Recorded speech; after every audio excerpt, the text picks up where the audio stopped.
इत्यादिक नाना ग्रंथ संमतीस बोलिले येत भगवत वाक्येथार्थ निश्चये.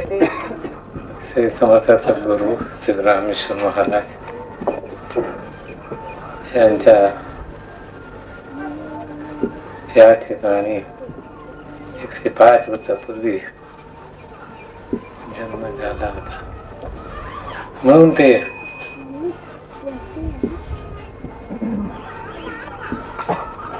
भिन्न पुरुषांची आज त्यांच्या कृपेने त्यांचे चिरंजीव तुकाराम महाराज यांनी आपल्या घरात आपल्या वडिलाची पूजा व्हावी हे हिशोबाने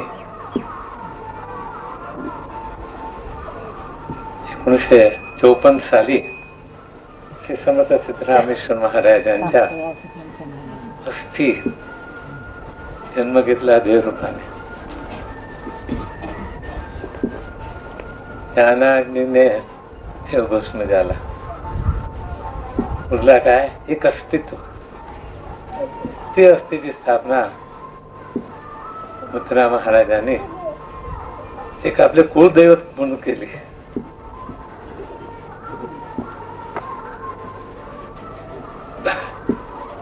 बाप परमपुरुष असेल ना, मुलाला कधी वाटणार नाही. बायको तर शिवाय म्हणणार, कधी म्हणणार नाही. तुकारामचा अनुभव आहे. आमच्या महाराजांचा तेच अनुभव होता. आमची आई म्हणायची, म्हणजे तुकारामांची मंडळी, तू कसला गुरु? माझ्या गुरु भाऊसाहेब म्हणून म्हणायचे. कारण काय, जिथे उद्भवते त्याला किंमत नसते. बस एवढंच. तुमच्या सांगता मटण घालायला माहिती असेल, घरची मुलगी दाल बरोबर. तद्वत आहे ती समर्थांच्या जे परमात्मा होऊन गेला म्हणा माझा नाही.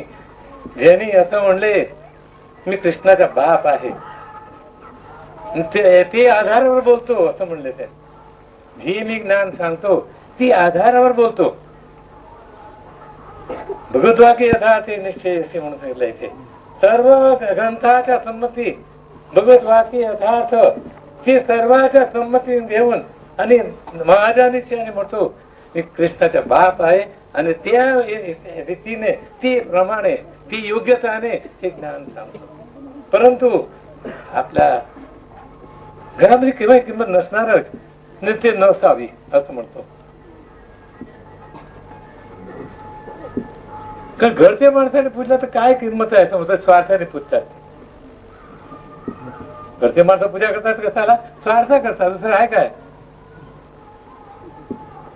दुसरे पूजा करतात ते काय? निस्वार्थाने काहीतरी आहे ते अमौलिक रत्न आहे ते काहीतरी आम्हाला प्राप्त होईल हे सोबत काय मग ती एवढा गुरु परमात्मा परेशो ऐसा ज्याच्या दृढ विश्वासू असा ज्याच्याकडे निश्चय असला त्याला जे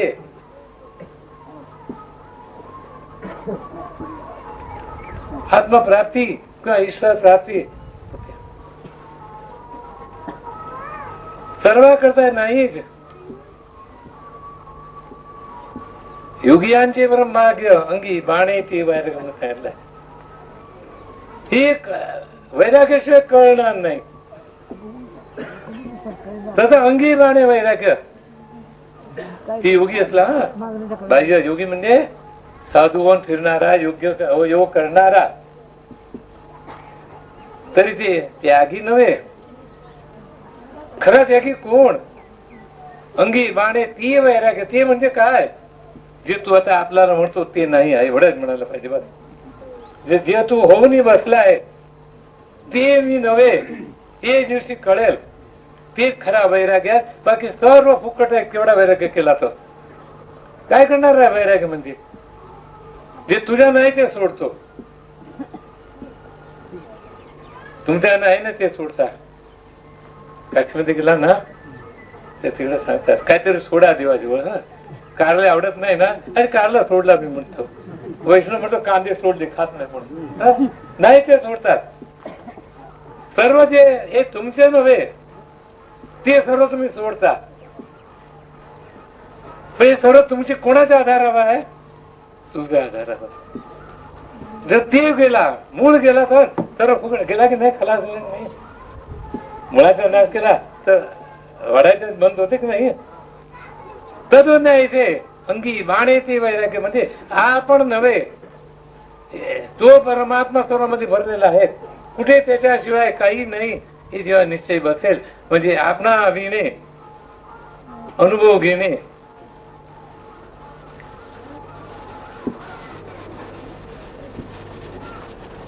तेच खरा अभ्यास आहे. बस दुसरा अभ्यास काय करायचा नाही, काय करू नका.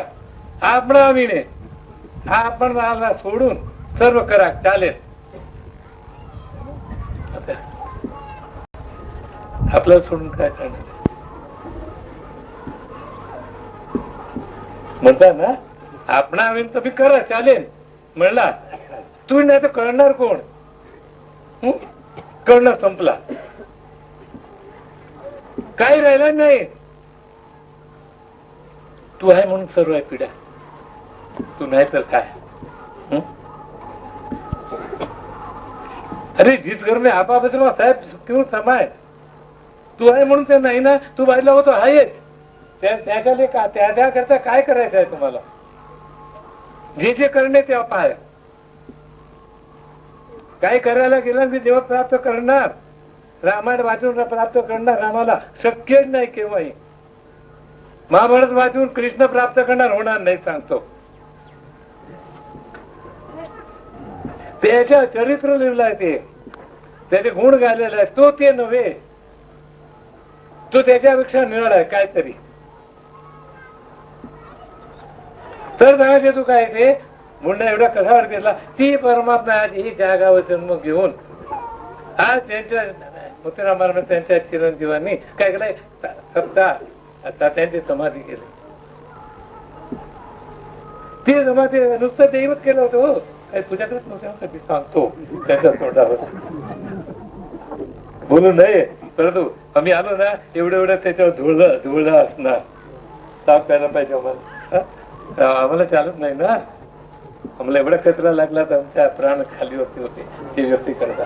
आला काय बाप होता ना तुम्हाला नाही खरं सांगतो. हसू यायचं मला. काय करायचं आहे इकडे ते वेळेला परिस्थिती काय खरं सांगू तुम्हाला. आम्ही येणार इकडे भजन प्रवचन करणार, ऐकायला येणार कोण माहिती आहे? सर्व ठीक आहे 2, 4, 5, 10 काहीतरी असतील ते प्रवचन झालं. काय अरे सर्व देवच आहे म्हणे, सर्व देवच आहे म्हणे. मोजकरी करत असतं या खरंच नव्हतो. हा ऐकत होतो. अरे सर्व देव आहे म्हणून. ते मुलं काय म्हणायची सर्व देव आहे. ते कळलं ना तुम्ही धन्य होता. कळत आहे म्हणून लक्षही करता. सांगितलं तू काय एवढा विस्कळीत होता. परंतु त्यांच्या अस्तित्वामुळे आज इथे त्यांच्या कृपेने शिखर होऊन त्याच्यावरती कळस बसायचं म्हणजे सर्वात पूर्णावती होऊन ती आज शिखर इकडे होणार. त्याच्या निमित्ताने आणि रथसप्तमी शनिवार ते सप्ताह सुरू झालेला आहे. तर असल्या महान पुरुषांच्या त्यांच्याच गावी म्हणजे जन्मस्थानी व्हावं हे त्यांचीच कृपा पाहिजे. तर ती मज पामराची काय पण काय बघील काय होणार आहे, काय करणार आहे. उगीच करू शकत नाही. सर्व बोंबा मारतात. संसार करताना मी असं करेन, मी तसं करेन, अमका होईन तमका होईन म्हणतो. शेवटी काय होतो, काही होत नाही. रामबोलो बाहेर होतो. कला मध्ये पण कळणार आहे ना हे करायचं ते करायचं. मग 85 वर्षाचं वय झालं म्हातारा होते त्या पण तुझं लग्न होते म्हणून म्हणतो. काय करायचं तुझ्या बापाला त्याचं लग्न नाही झालं तर म्हणजे कोणाच्या पुरला नाही. म्हणजे म्हणणं एवढं आहे. हे स्वभाव आहे. या नावाच माया आहे, दुसरं काही नाही. माया कोण स्त्री नाही काही नाही. सर्वाला तो परमात्माला बुलावणीमध्ये टाकून आपला सत्य तो खरं करायचा तिचा नियमच आहे. जे पुरुष अंग नाचवी ते स्त्री अंग लपवी, जे स्त्री अंग नाचवी ते पुरुष अंग लपवी, शास्त्रात सांगितलंय. त्याच्या म्हणजे ती आपला सर्वस्व करून फिरती, ती परमात्म्याला आपला पायातळी घालायला असते तयार. परंतु त्याच्या तिच्या नडावर पाय ठेवून संत लोक ऐसे सिद्धरामेश्वर महाराजसारखे महान संत त्यांनी त्या नडावर पाय ठेवून त्याच्या पुढे गेले आणि परमात्मा पद गाठला. उगीच नाही होत हो, लोखंडाची चणी जावे तरीच ब्रह्मपदी नाचावे. उगीच होत नाही, ब्रह्मज्ञान नव्हे लेकुराची गोटी. उगीच होते काय? काय नको करायला, बरोबर आहे, सहज आहे, सहज आहे. एवढे फुल चुरायला तुम्हाला त्रास होईल, पण तो परमात्मा प्राप्त करायला काही होणार नाही, एवढाही त्रास नाही. परंतु त्याच्या बद्दल अति गूढ ते दृढ तत्काळ सोपे. अति गूढ आहे ते, दृढ आहे आणि तत्काळ मिळतो. पण तू गुढात प्रवेश करायला पाहिजे, तेवढा आत गेलंच पाहिजे. नाही तर ते गुढ कधी बाहेर पडतच नाही. एवढा आहे, सहज आहे, दृढ आहे, कधी न आणणारा परमात्मा. गूढ आहे, सोप आहे. ते कोणाकरता ज्याला एवढंच कळलं आहे, एकच वर्म आहे की काही नाही, नुसतं एक कल्पनेचा बाजार आहे. बस एक कल्पने वाद जो त्याची काय किंमत आहे त्याच्या, तो परमात्मा दिसतो. मग ही कल्पना कशी आहे, नाशवंत आहे. एका क्षणात अभी एक दिखायला दुसरा दिखाय गे. काय करतात ते? देवळात जाता तुम्ही, आता देवाला फक्त करतो प्रेमा आणि काहीच नाही. ते अगदी आनंद आहे, नक्की नम्र होऊन आपण काही नाही येतात. बाहेर निघाला त्याच्या क्षेत्रामध्ये व्यापारामध्ये कुठे गेला, काय दाखवतात बघा, कुठला कुठे कोणाचे गळा कापून मी पैसे घेणार. म्हणजे एवढ्या मायाचा स्वभाव आहे. प्रत्येक क्षणी फिरणं, प्रत्येक क्षणी त्याच्या बदल होणं, हे मायाचा स्वभाव आहे. ती त्याच्यावर विश्वास ठेवून जर तुम्ही परमात्माचा अवेअर केला, ते काय क्षणी काय वाटते थोडा बरं. तसं इकडे संबंध एवढं करून काय करणार आहे.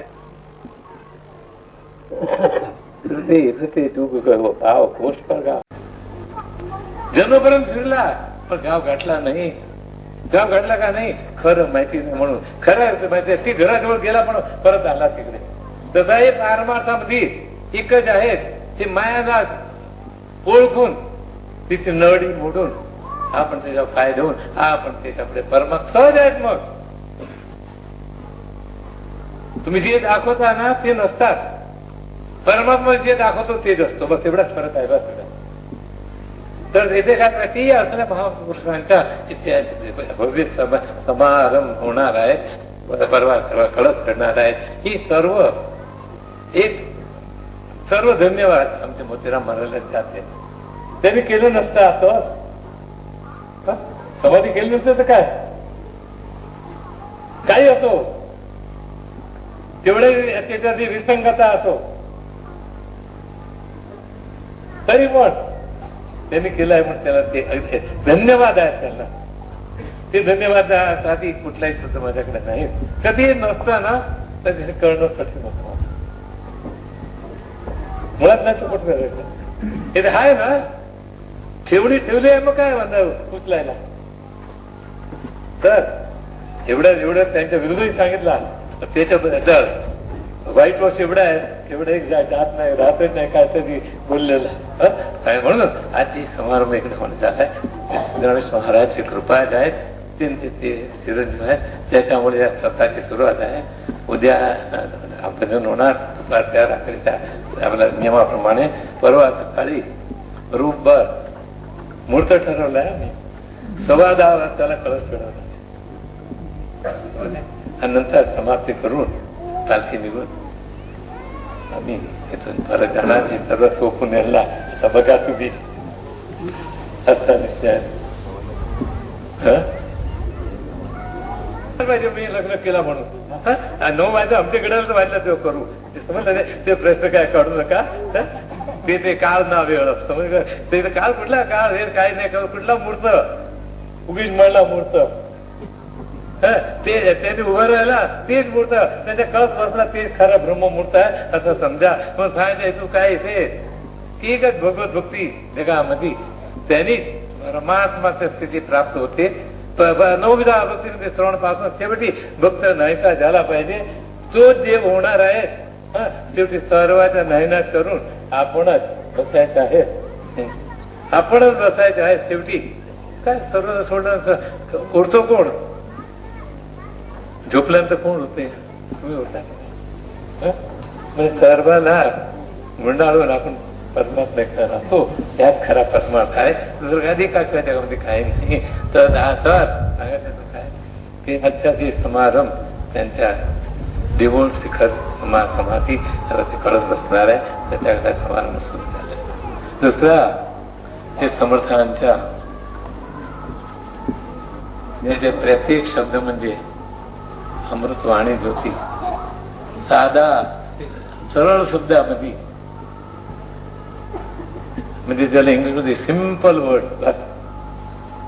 काही त्याला शृंगार न करता आणि असे शब्दामध्ये त्याने असा महान परमार्थ ते ब्रह्मादिकाला विष्णूला प्राप्त झाला नाही महादेवाला एक प्रश्न पडला होता तेव्हा पार्वती भिलडी म्हणून आधी तेव्हा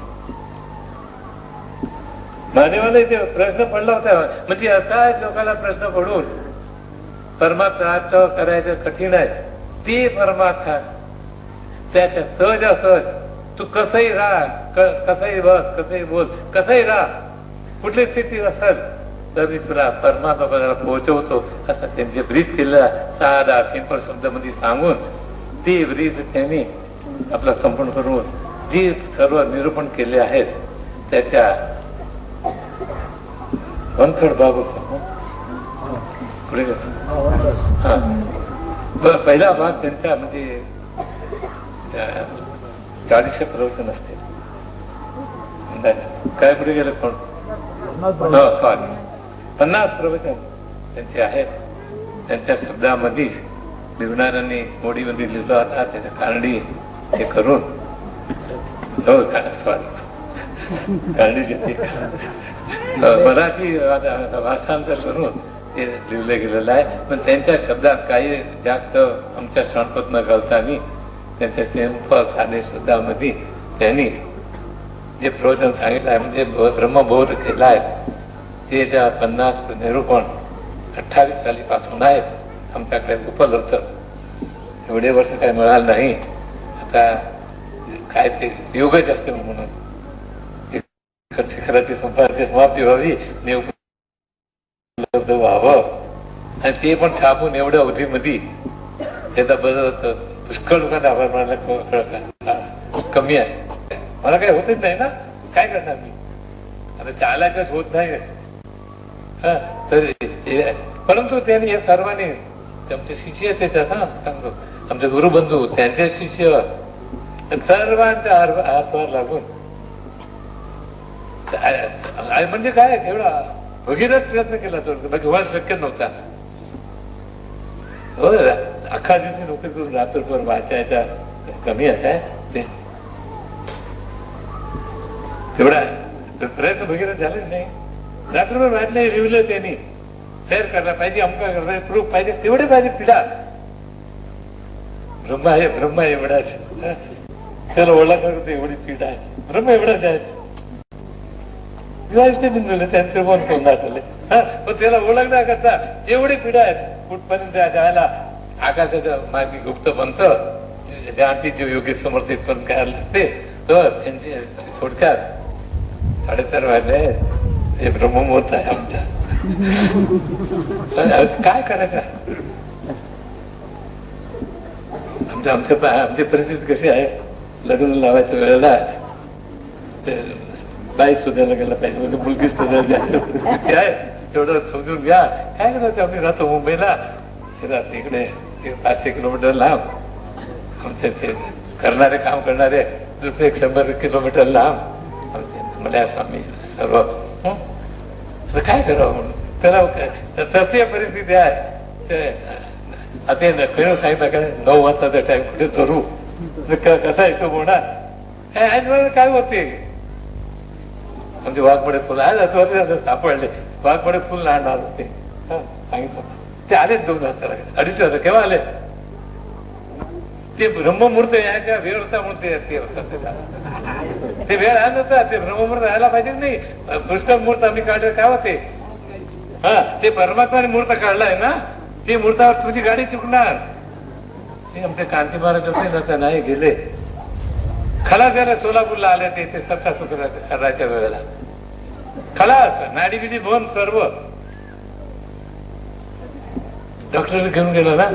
डॉक्टर समोर गेला म्हणून तेवढा असं डोळा झाला त्याला लागला. 4 तासात वर करून आणला इकडे. मग सत्ता सुरू झाला. हे ब्रह्ममुहूर्त असाच असतो. मरणारा मरत नाही जगणारा जगत नाही. समजले काय होणार तुझ्या मनासारखं न होणं हेच खरं ब्रह्ममुहूर्त आहे. सर्व मुहूर्तामध्ये अज्ञानाचे म्हणजे काउंटिंग आहे. आमचा लागला ग्रह लागला नक्षत्र लागला आमचा वेळ लागला असा झाला. हे सर्व काउंटिंग आहे म्हणजे मोजणे. जे काही मोजणे नाही ते परमात्मा स्वरूप आहे. म्हणून त्यांनी जे केला ते ब्रह्ममुहूर्त आहे. तर ती असे महापुरुषांनी ते आपला अनुभव ते प्रासाद रूपाने त्या सिंपल शब्दामध्ये काही मोठेपणा न दाखवताना त्याला बघितला तर साधे सिंपल शेतकरी अर्ध पंच नेसून एवढी लाल टोपी घालायची गरम लहान मुलं घालतात ना ते बारीक सदरा घालून बसायचे. विडी ओढत बसत होते. असे साधे सिंपल होते. परंतु पोचले होते पुढे ब्रह्मादिका वरिष्ठ असे पुरुषांनी जे सांगितलं आहे ते ज्ञानांच्या प्रवचनांचा आता उद्घाट करतो.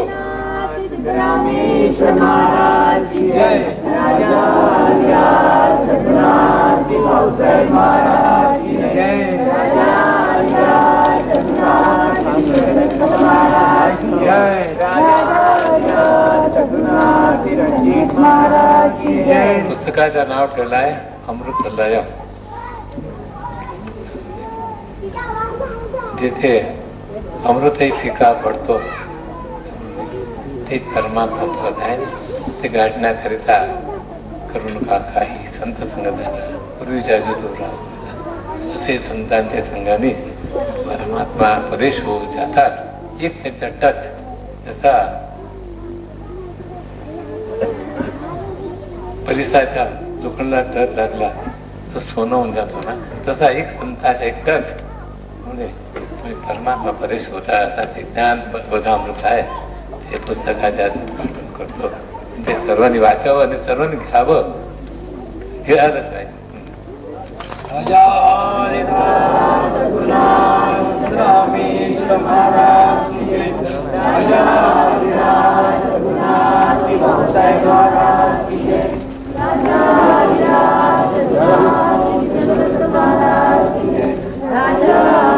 त्याची किंमत